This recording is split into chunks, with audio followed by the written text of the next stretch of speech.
This morning we're working on a 98 Toyota Avalon.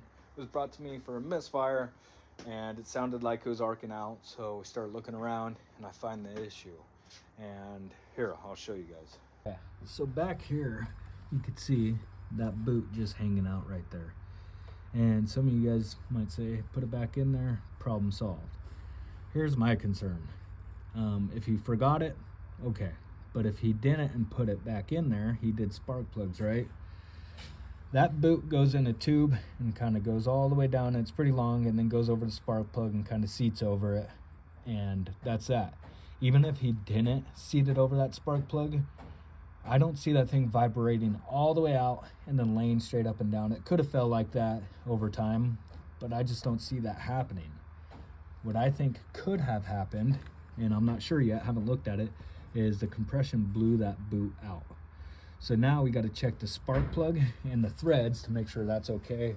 And then we can put everything back together and fire it up, and the misfire should be gone.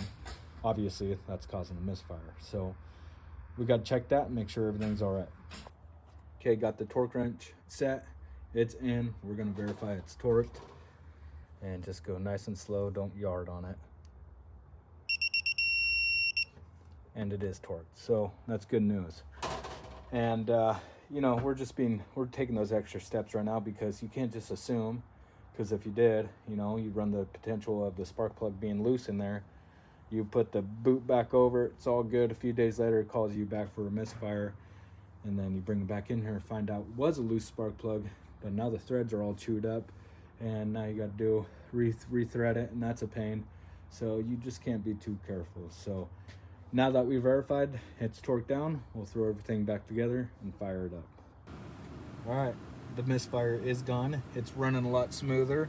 We got to clear the check engine light still, but you know, maybe he did forget to put the spark plug boot back in, or did vibrate out. Can't rule that out either. So at this point, it is what it is, and glad we fixed the misfire. It's got high mileage. You could hear the engine. It's got more valve train noise and all that stuff, but to be expected. So we'll fix these connectors and then call him to come pick it up. I'm sure he'll be pretty happy that it was something little.